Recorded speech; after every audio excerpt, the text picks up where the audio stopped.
nagaan akka isaa duriitti deebata. Baadiyaanis akkasuma. Waliin gaarreeffatee haaloof waliin qopheessiin waliin adamsiin sanaaf anuu jira. Qabsoo kee hin sharafu hanga turii keensaayyuu sharafu yoo ta'e silaa kaleessan sharafa ture hin sharafu yoomiyyuu yookaan wareegamu. Kanaaf abdiin arraggachi Oromoo haga biyyee gadi ta'u yookaan immoo biyya kanaaf waan ta'u fidutti waraanni bilisummaa Oromoo qabsoo kee hin sharafu. Abdii itti gati hoolaan abbaa qabdu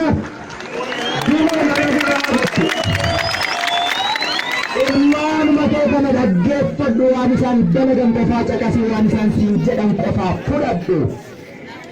Ala haa ta'u keessa haa ta'u televizyiiniin haa ta'u reediyoon haa ta'u karaa barbaade yaada kaa'u sun. Dhuftanis galata qabdu galanni keessan immoo amma miti sichi bilisummaa saba Oromoo bilisummaa keessan gaafa dhufe galanni sun kan inni galu. Kanarraa kaafe fayyaa ta'a mana keessanitti deebi'a amma kaas keessaa fixanneerra waan hin qulqulloofne waraanaa qulqulleessu waraana kanaan dhorkatiina daandiirra dhaabbatiina harka immoo nun xureessiinaa jechuudha. Hubattanii harka nun xureessiina ammarraa kaastanii kallattii dhuftan hundumarra nagaan jabbii marrattu daa'ima nagaan manaa boonsutti galaa.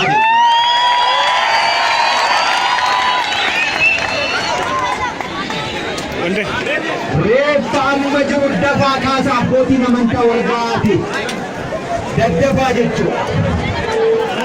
Ilaabbaatiinis yoo nageenya irra teessan amantii kan qabu waggaan ibbaan meeqa odeesseera. Qawwee gurgurii televizyiinii bitadhu hin jedhan yoomaattis hin baafne amma televizyiinii gurgurii qawwee bitadhu dati akkasiyyuu. Hin shakkite haya televizyiinii ibsu barbaachisa koriidoorraa fasiisu. Maal jechuu barbaadeen? Kallattii kamuun eegdee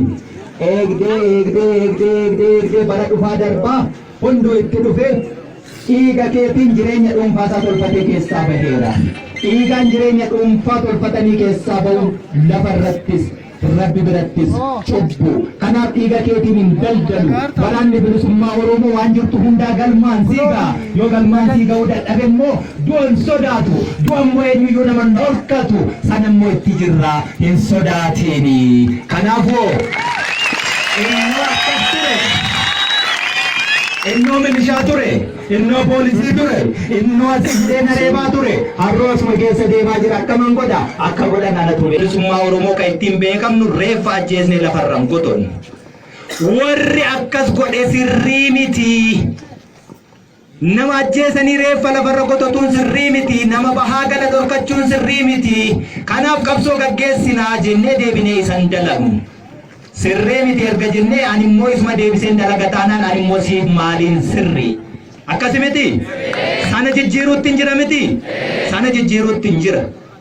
Yoo waraanni mootummaa si ajjeesee reeffa kee qotote sirrii miti. Sana jijjiiruuf hin qabsaa'aa jiru. Ani immoo isa ajjeesee yoo reeffa isaa qotote kan biraa qonaanis sirrii miti jedhee dhufa. Akkasuma akkas miti. Kanaafuu nurratti dhaabbachuu qaba. Reeffi kabajaa qaba. Huccuurra buusa.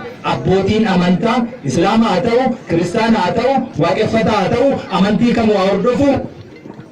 Saafuu Oromoon namaaf qabuun kaasaa awwaala. Yoo dhageessinu akkuma amma waliin jennee haa ta'u. Waraana bilisummaa Oromoo irraa barbaatii naafana. Hubattanii? Walii galla? Fudhattaniittu? Ofii wal bulchitu? Ofii wal bulchuu caalaa amma wanti mi'aawu hin jiru jechuudha. Dhiittaa barbaaddu? Sun awwaalame irra jedhu awwaalli isaa immoo akka deebi'ee hin kaane digdi qotii irra kaa'ee dhagaa batteetti uwwisii hin ka'iinii jechuudha.